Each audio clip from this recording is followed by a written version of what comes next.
Assalamualaikum warahmatullahi wabarakatuh. Halo semuanya, pernahkah teman-teman terpikir bagaimana semua pasar saling terhubung?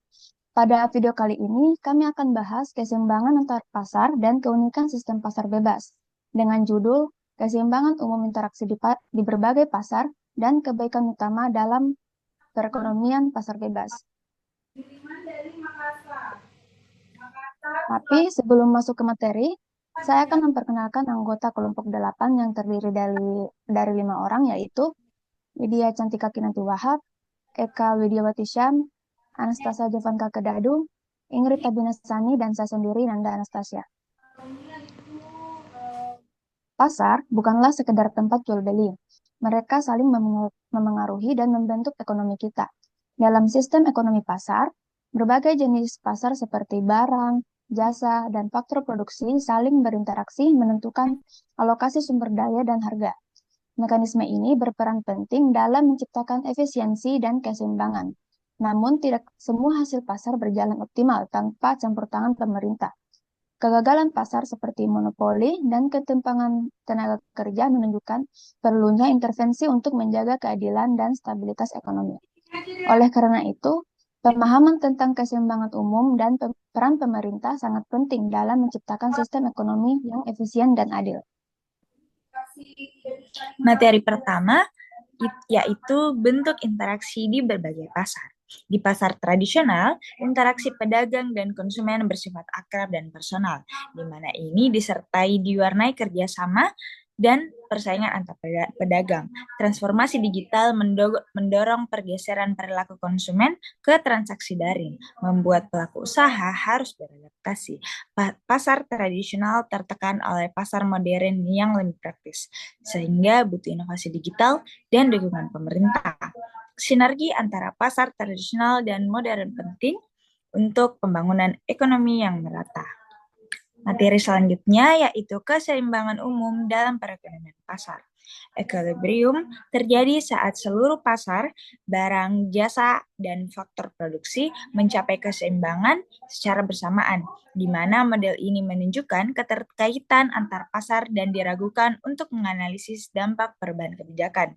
Dalam ekonomi Islam, keseimbangan pasar harus adil, etis, dan sesuai dengan prinsip syariah yang berlaku, di mana model ini juga digunakan untuk menganalisis regulasi lingkungan dan pasar keuangan melalui pendekatan di SHA.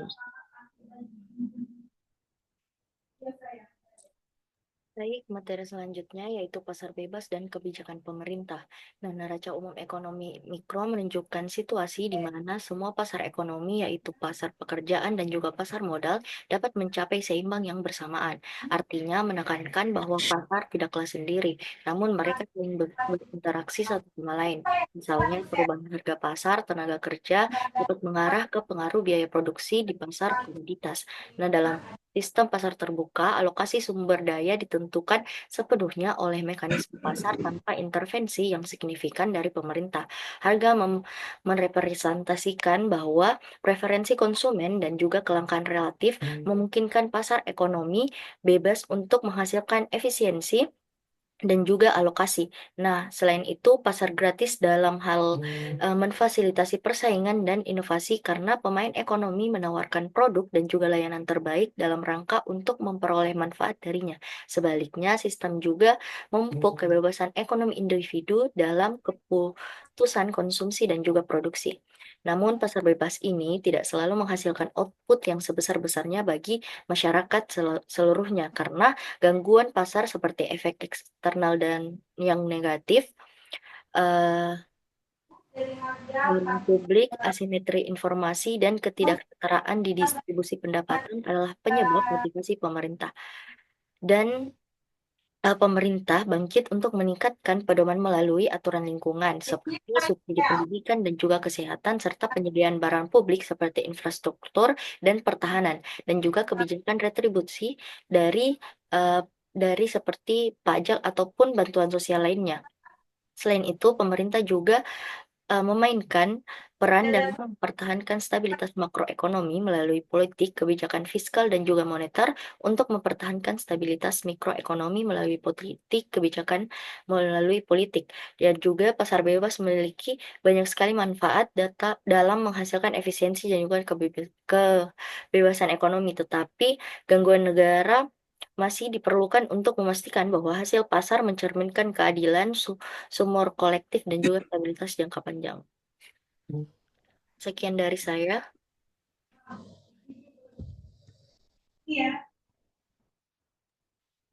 Baik, materi selanjutnya yaitu hubungan di antara berbagai pasar. Dalam mikroekonomi, berbagai pasar saling terhubung dan tidak bekerja secara terpisah, di mana pasar barang dan pasar faktor produksi seperti tenaga kerja dan modal saling mempengaruhi melalui aliran input dan pendapatan. Kenaikan harga atau upah di satu pasar dapat berdampak pada biaya dan harga di pasar lain. Hubungan ini menciptakan mekanisme keseimbangan yang dinamis di seluruh sistem ekonomi. Contohnya itu peningkatan permintaan kelapa sawit yang dapat meningkatkan pendapatan petani, yang kemudian mendorong konsumsi barang lain seperti makanan dan pakaian. Hal ini menunjukkan bahwa perubahan di satu pasar dapat menimbulkan efek berantai pada pasar lainnya. Sekian dari saya. Warnanya warna peach, salam. Baik, untuk materi terakhir yaitu efisiensi penggunaan faktor-faktor produksi. Nah, unsur utama dalam produksi meliputi tanah, tenaga kerja, modal, serta kewirausahaan. Pemanfaatan faktor-faktor secara efisien sangat penting dalam menilai sejauh mana perusahaan dapat menggunakan sumber daya optimal untuk menghasilkan output. Adapun efisiensi ini terbagi menjadi dua kategori utama, yaitu efisiensi produktif dan efisiensi alokatif. Nah, efisiensi produktif ini merujuk pada kondisi di mana suatu perusahaan atau perekonomian dapat menghasilkan output dan biaya serendah mungkin, menggunakan kombinasi input yang mampu memaksimalkan produksi. Dalam keadaan ini, seluruh sumber daya digunakan secara optimal tanpa ada yang terbuang dan proses produksi berlangsung di sepanjang kurva kemungkinan produksi, yang mencerminkan bahwa peningkatan produksi suatu barang hanya bisa terjadi jika produksi barang lain dikurangi. Misalnya, seperti dua petani memiliki sumber daya lahan dan tenaga kerja yang sama, tetapi petani A dapat memanen lebih banyak karena memanfaatkan teknologi irigasi tetes yang lebih efisien. Dan hal ini menunjukkan bahwa petani A lebih efisien secara produktif. Di sisi lain, efisiensi alokatif menggambarkan situasi di mana output yang dihasilkan benar-benar sesuai dengan kebutuhan dan keinginan masyarakat. Hal ini tercapai ketika produksi barang dan jasa dilakukan pada tingkat di mana biaya marginal atau MC sama dengan manfaat marginal atau MB. Dalam kondisi seperti ini, alokasi sumber daya mencapai keseimbangan Pareto, yaitu tidak ada individu yang bisa memperoleh manfaat tambahan tanpa mengorbankan kesejahteraan individu lainnya. Sebagai ilustrasi, jika masyarakat lebih membutuhkan layanan kesehatan dibandingkan fasilitas hiburan seperti gedung konser, maka efisiensi alokatif akan tercapai jika sumber daya lebih banyak diarahkan ke sektor kesehatan. Mungkin itu saja dari saya kembalikan kepada moderator. Bawahnya cuma ada 1269. Ini dibeli pas mau lebaran dan keluaran terbaru. Ini keluaran. Terakhir adalah kesimpulan dari materi ini, yaitu interaksi di pasar tradisional dan modern menunjukkan dinamika sosial dan teknologi yang memengaruhi perilaku konsumen dan produsen. Keseimbangan umum tercapai saat seluruh pasar mencapai titik keseimbangan secara stimulan, menunjukkan adanya keterkaitan antara pasar barang, jasa, dan faktor produksi. Dalam pasar bebas, mekanisme pasar mendorong efisiensi dan kebebasan ekonomi, namun tetap membutuhkan intervensi pemerintah untuk mengatasi kegagalan pasar dan menciptakan keadilan sosial. Hubungan antar berbagai pasar saling memengaruhi, baik dalam sisi harga, permintaan, maupun alokasi sumber daya. Efisiensi dalam penggunaan faktor-faktor produksi sangat penting untuk memastikan bahwa sumber daya ekonomi digunakan secara optimal sesuai kebutuhan masyarakat. Itulah pembahasan materi dari kami mengenai keseimbangan umum interaksi di berbagai pasar dan kebaikan utama perekonomian pasar bebas.